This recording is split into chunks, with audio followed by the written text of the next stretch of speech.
Berikutnya kita akan memasuki rangkaian acara talk show pada sore hari ini. Talk show terakhir dengan tema Forum Pemimpin Muda. Dan saya akan mengundang para narasumber, yakni Mas Muhammad S. Habibi selaku Senior Vice President Islam Ecosystem dari PT Bank Syariah Indonesia. Tepuk tangannya, mana nih tepuk tangannya? Oke, sekali lagi. Dan juga saya akan mengundang kepada Mbak Wasfi Vela Sufa, Ketua Umum PPI PPNU. Wah, ini tentu kalau santri Anado tahu ya. Oke, Mbak Vela adalah alumni dari Anado yang juga merupakan Ketua Umum PPI PPNU. Dan juga Gus Munawir Aziz, beliau merupakan Ketua Bidang di ICYD, Sekretaris Umum Pimpinan Pusat Pagar Nusa NU, dan penerima beasiswa Australia Awards 2023 bidang diplomasi publik. Kita berikan tepuk tangan yang paling meriah untuk seluruh narasumber kita pada sore hari ini. Silakan Mas Habibi. Mbak Vela silakan. Dan Gus Munawir ya.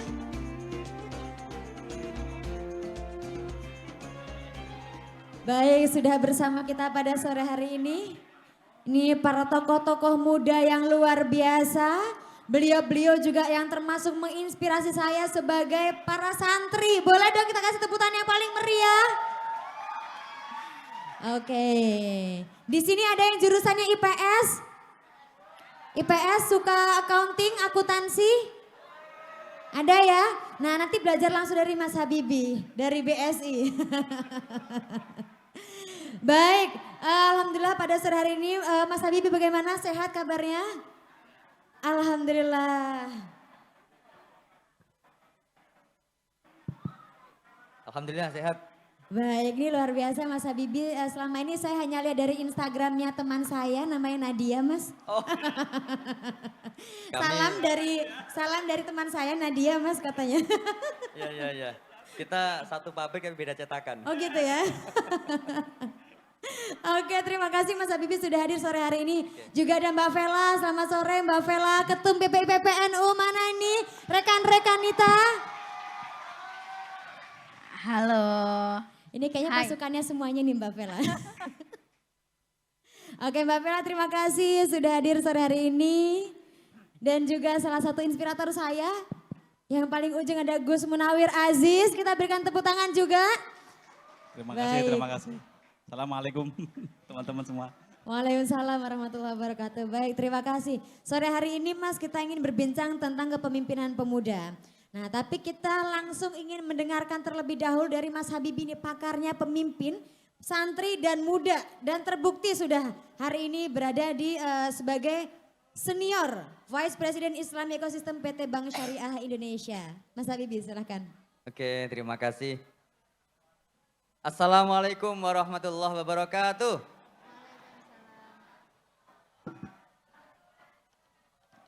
Bismillah, alhamdulillah, wassalatu wassalamu ala rasulillah, sayyidina Muhammad ibni Abdillah.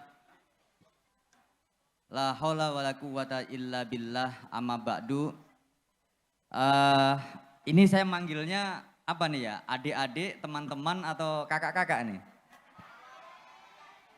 Kalau adik-adik itu kesannya terlalu jauh ya, apalagi anak-anak gitu ya. Tapi enggak kok, umur kita enggak jauh beda. Bedanya paling kelipatannya saja. Oke, teman-teman ya, kita setara ya. Katanya kepemimpinan yang populis itu salah satunya adalah egaliter. Ya, kita setara di sini. Oke, teman-teman. Saya mau cerita sedikit tentang kenapa santri dan kenapa Indonesia punya sejarah penting dengan santri. Banyak literatur yang mungkin kita sudah baca tentang betapa gegap gempitanya santri di Republik ini.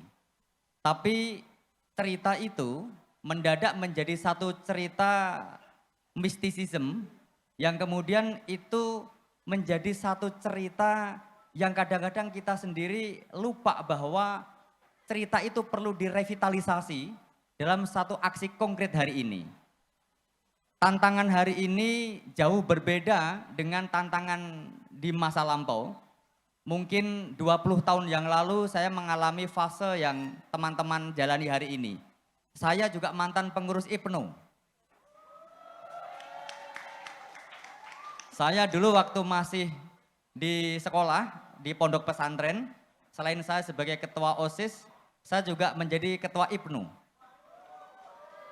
Nah, itu ternyata yang memberikan bekal saya sampai hari ini menjadi salah satu pemimpin di lembaga keuangan terbesar di Indonesia.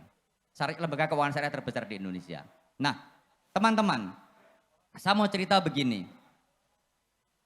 Hubungannya Bank Syariah Indonesia, santri, dan pemuda. Kalau bicara santri, maka sesungguhnya karena santri itu dinisbatkan dengan huruf sin yang biasa dimaknai sebagai sabiqul khair, mengajak kepada kebaikan, maka menjadikan Bank Syariah Indonesia sebagai salah satu media perjuangan itu juga penting. Bank Syariah Indonesia hari ini menjadi salah satu bank yang cukup diperhitungkan di Indonesia, di mana sepanjang sejarah belum pernah ada bank yang memiliki aset sebesar bank BSI hari ini. Nah, BSI merupakan salah satu inspiratornya adalah santri. Inspiratornya adalah Bapak Wakil Presiden kita, Kiai Haji Ma'ruf Amin, yang juga santri. Beliau adalah alumni dari Tebu Ireng. BSI merupakan berkah. Kenapa? Karena dengan adanya BSI, maka Indonesia punya pilihan transaksi selain transaksi konvensional, yaitu transaksi syariah. Santri dan syariah harus berjalan berdampingan. Karena kalau bicara hari ini, konon katanya survei Alfara mengatakan bahwa lebih dari 50% penduduk muslim di Indonesia, berarti 237 juta dibagi 2, mengaku dekat atau minimal menjadi bagian dari NU. NU selama ini lekat dengan dunia santri. Dan nasabah Bank Syariah Indonesia pun refleks seperti itu. Hari ini Bank Syariah Indonesia sudah memiliki jumlah nasabah lebih dari 19 juta nasabah. Jadi kalau bikin partai udah bisa itu. Nah, dan setengahnya mesti menjangkau santri. Kenapa? Karena tahun ini Bank Syariah Indonesia membentuk satu grup baru yang dipimpin di level senior vice president. Nama grupnya adalah Islamic Ecosystem Solution Group, yang itu salah satunya membangun sebuah ekosistem pesantren. Dari data Kemenak RI, di mana ada 27.000 lebih pesantren di Indonesia, 7.000-nya sudah ber-BSI dan membangun platform digital bernama Digitrend atau digitalisasi pesantren. Nah, saya berharap nanti teman-teman adik-adik semua ini juga bisa berinteraksi langsung dengan kami BSI. Boleh nanti siapkan satu propose, satu undangan gitu kepada kami untuk datang ke pesantren-pesantrennya. Nanti di sana kita punya cabang di Indonesia itu lebih dari 1.000 atau menjangkau 60% dari seluruh kabupaten dan kota, sehingga setiap pesantren rasa-rasanya tidak mungkin tidak dijangkau oleh BSI. Nah, nanti silakan teman-teman mendekat di BSI. Nah, terakhir, konteks dari kepemimpinan yang dibangun oleh santri, BSI tahun ini juga membuat suatu program ya. Program namanya Talenta Wirausaha BSI. Kita telah menjangkau lebih dari 8.700 wirausahawan muda yang kita bagi ke dalam 4 kategori. Yang pertama adalah para pengusaha pemula, kedua wirausahawan rintisan, Dan yang ketiga berdaya. Nah tambah satu lagi yaitu santri. Alhamdulillah salah satu pemenangnya kemarin tahun ini yang diundi adalah santri. Kalau tidak salah dari santri pondok pesantren apa Jawa Timur? Kalau tidak salah dari pondok pesantren Sidogiri. Ada dari Sidogiri? Ya. Pemenangnya dari pesantren Sidogiri dan tidak tanggung-tanggung produk yang dihasilkan adalah alat pertanian yang merupakan modifikasi dari mesin air. Dan itu bisa bersaing dengan mesin-mesin Kubota. Nah ini kan luar biasa, yang menghasilkan santri. Jadi bagi adik-adik sekalian, jangan pernah ragu menjadi santri. Santri selain bisa melakukan apa saja, menjadi seorang santri bisa menjadi apa saja dan apa saja bisa. Buktinya saya ini bukan hasil pendidikan luar negeri. Saya besar di dunia pesantren, nyantri dari pagi sampai ketemu pagi lagi, kuliah juga nyantri, dan hari ini juga berdekatan dengan santri, dan alhamdulillah di BSI mungkin satu-satunya di level senior vice president yang backgroundnya santri. Nah, saya mengajak teman-teman, kalau cuma ada satu orang, ibaratnya goyangannya itu kurang kerasa. Nah, saya berharap setiap tahun paling tidak ada 10 sampai 100 santri yang bisa masuk ke perbankan nasional. Saya telah mengikhtiarkan memberikan informasi seluas-luasnya kepada para pengasuh pondok pesantren untuk mengirimkan talent-talent terbaiknya. Mudah-mudahan ada sebagian yang ada di sini. Untuk bisa kita masukkan ke dalam inkubasi pendidikan, masuk ke dunia finance, ke dunia keuangan. Karena kalau tidak santri yang ngurusin itu, namanya uang, ini butuh orang yang amanah. Kanjeng Nabi Muhammad SAW sebelum dikenal sebagai Rasul, jauh sebelumnya dikenal sebagai seorang pebisnis. Dan sebelum dikenal sebagai seorang pebisnis, beliau telah dikenal sebagai seorang al-amin, orang yang amanah. Nah itulah kenapa santri penting untuk mengambil bagian kepemimpinan nasional. Kenapa? Santri, sinnya sabikul khair. Nunnya nasibul ulama, meneruskan ulama. Taknya adalah tarikul ma'asi, meninggalkan maksiat. Bayangkan kalau sudah meninggalkan maksiat gak mungkin santri korupsi, betul gak? Terus kemudian roknya adalah ridho Allah. Senantiasa mencari ridhonya Allah. Kerjanya itu karena semata-mata Allah. Dan yaknya adalah yakin. Maka yakinlah teman-teman, menjadi santri bisa apa saja dan apa saja bisa. Wallahu muwaffiq ila aqwamit thoriq. Assalamualaikum warahmatullahi wabarakatuh. Waalaikumsalam warahmatullahi wabarakatuh. Kita berikan tepuk tangan sekali lagi yang lebih meriah untuk Mas Habibie, luar biasa sekali. Inspirasinya pada hari ini. Tadi kalau berbincang tentang santri, santri itu bisa apa saja. Dan bisa jadi apa saja. Nah ini di samping kita juga sudah ada perempuan yang luar biasa. Ini Mbak Vela, salah satu inspirator saya juga.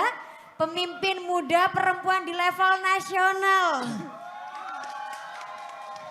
Mbak Vela, nah di sini juga tidak sedikit santriwati. Nah bagaimana supaya para santriwati kalangan perempuan bisa mampu mendobrak stigma keterbatasan perempuan di level kepemimpinan itu sendiri. Mbak Vela silakan. Oke, baik. Assalamualaikum warahmatullahi wabarakatuh.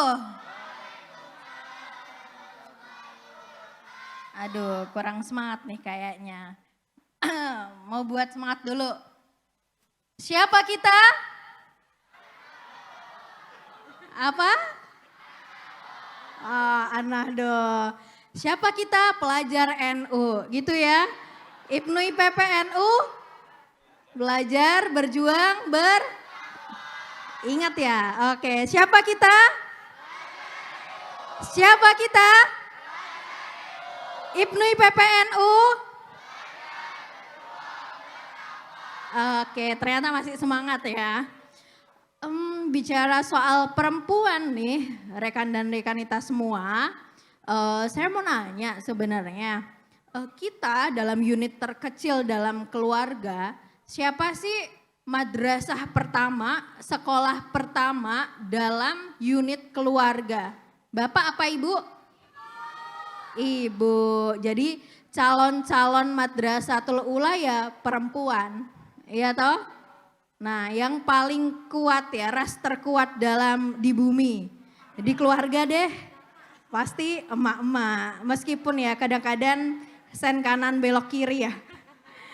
Nah, tapi nggak masalah. Jadi emak-emak harus kuat, harus pintar.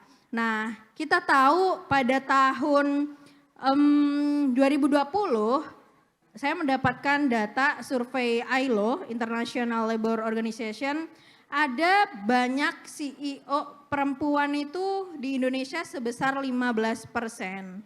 Kemudian pada April 2023 kemarin ternyata ada 13 dari 190 negara di dunia ini pemimpinnya adalah perempuan. Jadi perempuan-perempuan ini berpotensi untuk menjadi pemimpin. Nah, seringkali perempuan itu dikaitkan dengan 3S. Sumur, bukan 3S deng, sumur, dapur, satu lagi apa? Kasur. Nah itu udah too old, udah dulu banget. Nah sekarang saya juga dulu santri ya, dan sampai sekarang insya Allah santri, meskipun santrinya udah nggak di pondok lagi, tapi di NU insya Allah mudah-mudahan kita semua diakui santrinya Mbah Hasyim Asy'ari ya. Amin.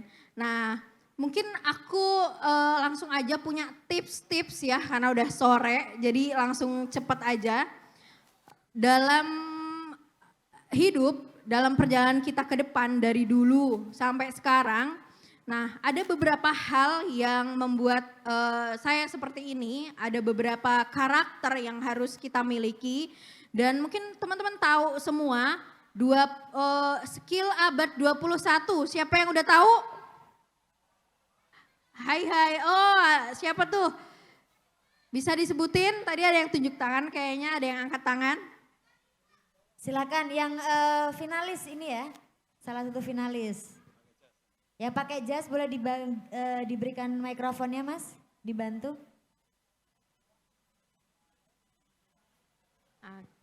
Atau maju ke depan silakan Mas. Nah berdiri supaya oke panitia. Wah, ini harus ada hadiahnya nih.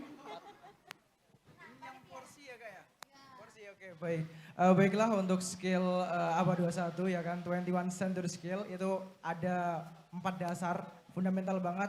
Porsi yang pertama urutannya lupa aku. Tapi creativity, critical thinking, kolaborasi sama komunikasi gitu. Communication bahasa Inggrisnya kayak gini. Critical thinking ya kan.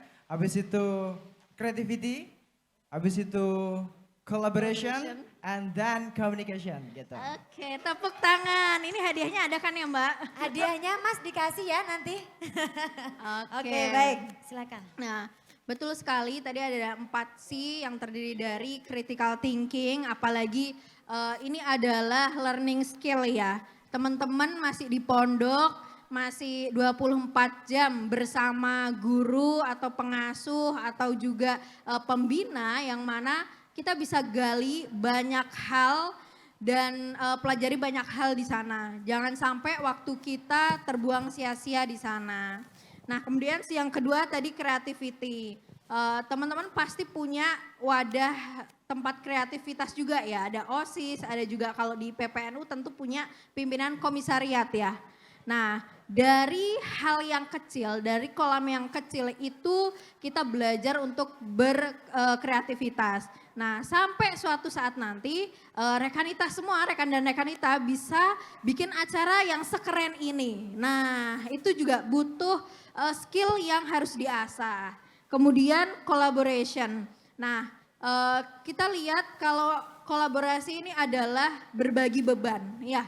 Seringkali kalau dalam mengerjakan PR nih, pasti kan banyak diskusi sama temennya dan lain-lain. Tapi nggak apa-apa, ini adalah skill collaboration yang kolaborasi yang perlu kita asah sampai nanti. Nah dan terakhir adalah communication, bagaimana kita bisa mengkomunikasikan, mengkombinasi tadi ya dari critical thinking, kemudian kolaborasi dan juga creativity, baru kita bisa berkomunikasi gitu. Jadi skill dasar atas semua ini adalah lewat komunikasi. Nah tentu ada beberapa skill lain yang harus kita miliki. Ada literasi skill, bagaimana kita bisa membaca data, kemudian kita aware terhadap media yang ada di dunia saat ini ya. Udah banyak sekali teknologi yang kita bisa bisa amati bersama, bisa menikmati bersama, dan rekan kita harus tahu itu, harus adaptasi akan hal itu. Dan juga life skill yang terakhir itu ada 5 dan tips ini biasanya aku singkat dengan flips. Flips yang pertama adalah F, flexibility. Jadi bagaimana kita bisa agile, fleksibel, ditempatkan di mana aja kita bisa. Rekan dan rekanita pasti berbeda dong di sini sama di pesantren, ya kan? Bagaimana rekan dan rekanita tetap tertib di sini dari awal sampai akhir, tadi saya amati sangat tertib ya. Nah dan kemudian ketika rekan dan rekanita menjadi ikut lomba dan lain-lain tentu udah beda lagi gitu. Nah kemudian L adalah leadership. Nah kita semua tahu diri sendiri kita ini adalah pemimpin untuk diri sendiri. Bagaimana kita bertanggung jawab atas diri sendiri, mau jadi apa kita, step by step yang kita lakukan, apapun yang kita ambil, kita lakukan itu kita akan bertanggung jawab atas itu semua. Kemudian yang ketiga adalah FLI, inisiatif. Nah bagaimana kita bisa memulai itu semua dan berinisiasi. Kemudian yang keempat FLIP, productivity gitu. Bagaimana kita mungkin udah diajarin ya, sering diajarin kalau di pesantren tentu insya Allah tidak diragukan lagi bagaimana kita bisa memanage waktu, efisiensi waktu dari bangun tidur sampai tidur lagi. Itu kayaknya benar-benar udah termanage dengan baik. Nah jadi teman-teman santri sebenarnya udah sering kali upskilling di situ gitu. Dan yang terakhir nih S, flips. Social skill. Nah, bagaimana kita bisa membentuk sebuah social investment karena itu kalau tahu silaturahim jangan sampai putus meskipun gak minjem 100 ya. Nah, tapi beneran harus dijaga. Aku bisa sampai saat ini tentu gak mudah. Nah, dari social investment itu kita bisa lihat dengan siapa bersama kita dan sampai mana kita di sini. Mungkin itu dari saya, Bang Opik makan keripik. Wallahul muwaffiq ila aqwamit thoriq. Wassalamualaikum warahmatullahi wabarakatuh. Waalaikumsalam warahmatullahi wabarakatuh. Kita berikan tepuk tangan untuk Mbak Vela. Jangan lupa forsinya dan juga flipsnya tadi ya. Baik, nah kita akan beranjak kepada narasumber berikutnya ini Gus Munawir Aziz. Nah tadi ketika saya mencoba interaksi dengan teman-teman peserta ini Gus, banyak sekali yang ingin melanjutkan studi ke luar negeri ya. Nah ini mungkin butuh insight bagaimana skill kepemimpinan kita bisa berbaur dengan teman-teman kita di luar negeri gitu kira-kira ya Gus ya. Silakan mungkin bisa berbagi dengan teman-teman semuanya. Oke, terima kasih. Assalamualaikum warahmatullahi wabarakatuh. Teman-teman yang saya hormati, seluruh panitia penyelenggara agenda ini, kami juga bagian dari panitia, Mas Habibi ini senior kami, mentor kami, Mbak Wulan dan tim TVNU dan semuanya. Teman-teman peserta dan finalis, saya sampaikan terima kasih dan tepuk tangan untuk kita semua. Oke, saya minta waktu mungkin 5-6 menit cukup singkat begitu kan, tapi sebelum itu teman-teman, saya kepengen menutup agenda ini dengan kita membayangkan, teman-teman pelajar, membayangkan 10 tahun mendatang. Teman-teman pelajar di belakang terutama ya, Ini tadi udah kita dengar tips kepemimpinan dari Mas Habibie, Mbak Vela, Mbak Wulan dan sebagainya, Mas Gandhi tadi pagi. Teman-teman, saya minta waktu 1 menit atau 30 detik untuk kita baca Fatihah bersama-sama, membayangkan 10 tahun mendatang teman-teman mau jadi apa? Sepakat? Mau? Oke, ini doa bersama ya. Ini di tempat sakral, di hari santri. Teman-teman silahkan bayangkan 10 tahun mendatang teman-teman akan jadi apa? Yang kuliah mau kuliah di mana? Yang kerja mau kerja di mana? Terutama yang mau keluar negeri ya, kuliah di Harvard, di Oxford dan sebagainya. Silakan bayangkan dari sekarang, bayangkan dulu. Kita Fatihai bersama-sama. Ila hadratil Mustafa dengan wasilah Mbah Hadratus Syekh Syekh Asy'ari dan para KNU Al-Fatihah. Bismillahirrahmanirrahim. Alhamdulillahirabbil alamin arrahmanirrahim. Iyyaka na'budu wa iyyaka nasta'in ihdinas shiratal mustaqim shiratal ladzina an'amta 'alaihim ghairil maghdubi 'alaihim waladdallin. Amin. Oke, teman-teman. Saya ada 3 konsep. Pertama, pemimpin itu tidak dilahirkan. Pemimpin itu dibentuk. Mas Habibie, Mbak Vela, Mbak Wulan dan kawan-kawan, Cak Gandhi, Mas Rorian dan sebagainya itu dibentuk oleh keadaan. Tidak mungkin lahir langsung jadi pemimpin. 1 hari lahir bercetet jadi pemimpin, tidak. Siapapun itu, dia dibentuk oleh keadaan, dibentuk oleh tantangan, dibentuk oleh masalah yang diselesaikan. Jadi teman-teman semuanya yang di belakang ini, peserta semuanya, para hadirin, santri-santri yang saya cintai, Anda berhak menjadi pemimpin masa depan. Anda punya tiket pemimpin masa depan, tergantung apakah tiket diambil atau tidak. Jadi kita semua layak jadi pemimpin, kita semua punya potensi jadi pemimpin. Yang kedua teman-teman semuanya, kita bicara konsep manajemen sekarang, agile management. Misalkan ya, itu sudah ada pada pesantren, udah ada ratusan tahun. Kiai-kiai kita sudah membuktikan agile management. Apa buktinya? Bisa jadi apa aja. Pesantren lah mungkin nyantri di Tebuireng, nyantri di Jombang, nyantri di Sarang dan sebagainya, nyantri di Rembang. Bisa jadi apa aja. Jadi wakil presiden bisa.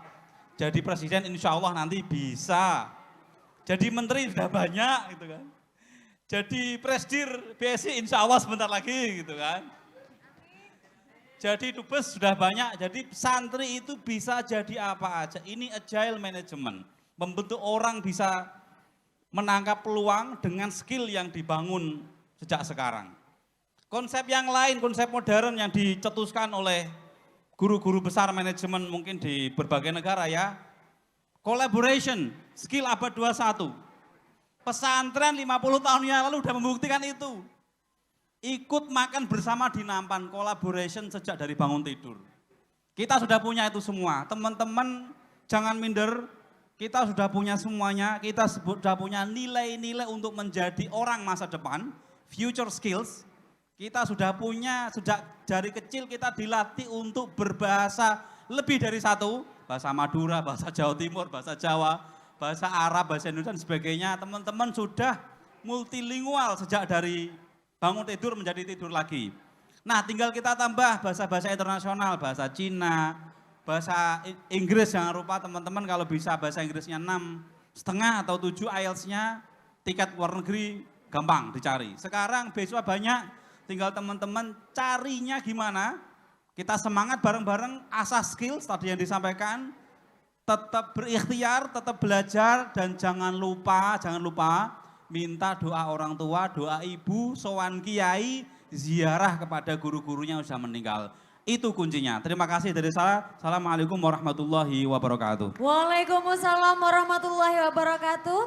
Cukup singkat, padat dan juga jelas ini Gus Munawir. Terima kasih. Artinya semua keilmuan bekal kita di pesantren itu implementatif dimanapun kita berada. Begitu ya Gus Munawir ya. Baik, mungkin karena kita juga dibatasi oleh waktu, tapi pertemuan ini saya rasa sangat penting karena juga disiarkan secara langsung sehingga teman-teman semua nanti bisa menyaksikan kembali secara ulang di kanal televisi Nahdlatul Ulama. Mengakhiri sesi talk show kita pada sore hari ini mohon izin Mas Habibie dan juga Mbak Vela serta Gus Munawir memberikan closing statement sekaligus pesan untuk seluruh santri di Indonesia. Oke, Mbak Ulan. Teman-teman sekalian, menjadi santri adalah sebuah keistimewaan. Jadi di antara jutaan umat manusia atau bahkan miliaran umat manusia di dunia, mungkin kita adalah yang ditunjuk oleh Tuhan, dipercaya oleh Tuhan untuk menjadi santri. Sehingga posisi yang sangat istimewa ini kita syukuri dengan melakukan peningkatan kapasitas kita. Bahwa belajar di tempat lain itu akan mendapatkan sesuatu yang sifatnya matematis. Jadi kalau 3 ditambah 3 ketemunya 6. Tapi belajar menjadi santri, seorang santri ini penjumlahannya bukan matematis. Sehingga ini sebuah anugerah yang luar biasa. Kita jaga, kita syukuri dan kita kembangkan. Yang kedua, setelah kita mensyukuri dan memahami posisi kita sebagai santri, kita ini sebagai proud, sebagai kebanggaan bagi kita. Santri, tadi disampaikan sama Mas Munawir Aziz, santri bisa menjadi apapun di Republik ini. Yang ketiga, menjadi seorang santri adalah juga menjadi duta kebaikan. Untuk itu menjadi santri mestinya akan membawa kita menjadi manusia-manusia baik di masa depan. Untuk itu terakhir mari kita berbangga hati dan kita menyadari posisi kita sebagai santri, kita adalah role model Indonesia. Terima kasih. Kita berikan tepuk tangan yang paling meriah untuk Mas Habibie. Berikutnya Mbak Vela, silahkan. Oke, menjadi santri adalah istimewa. Kita terbiasa terbentur untuk membentuk pribadi kita yang sebenarnya, untuk membentuk diri kita yang sangat baik. Untuk itu semangat belajar dan bertumbuh. Baik, terima kasih kepada Mbak Vela. Kita berikan tepuk tangan yang paling meriah dan juga berikutnya Gus Munawir, silakan. Oke, terima kasih teman-teman. Sekarang eranya AI ya. AI itu diantara yang penting adalah kita bisa berlatih coding dan sebagainya. Nanti mungkin teman-teman bisa belajar sendiri dari YouTube dan sebagainya. Tapi jangan lupa teman-teman santri, kita punya coding spiritual. Kita punya coding spiritual, apa itu? Doa dan sholawat. Kita bisa mengcoding energi spiritual kita bisa berdoa di sepertiga malam untuk mendoakan masa depan kita yang lebih baik sebagai santri. Soal belajar, soal bagaimana cara bekerja itu akan mengikuti alur kita, integritas yang kita bangun, amanah dan juga kejujuran yang kita kembangkan ke masa depan. Tapi intinya sebagai santri jangan lupa kita punya kekuatan yang luar biasa yaitu doa dan juga wirid-wirid sholawat yang kita punya setiap hari. Terima kasih dari saya. Assalamualaikum warahmatullahi wabarakatuh. Waalaikumsalam warahmatullahi wabarakatuh. Kita berikan aplaus untuk seluruh narasumber kita pada sore hari ini. Ini luar biasa sekali talk show kita. Artinya satu yang dapat saya juga tarik kesimpulan bahwa para pemimpin hebat di negeri ini tidak sedikit yang lahir dari kalangan para santri. Dan kita semua yang di sini termasuk Dimas Habibie, Mbak Vela dan juga Gus Munawir menunggu inovasi-inovasi dari seluruh santri se-Indonesia. Saya Wulan Sari selaku moderator mohon pamit undur diri dan terima kasih. Wallahu muwaffiq ila aqwamit thoriq. Wassalamualaikum warahmatullahi wabarakatuh.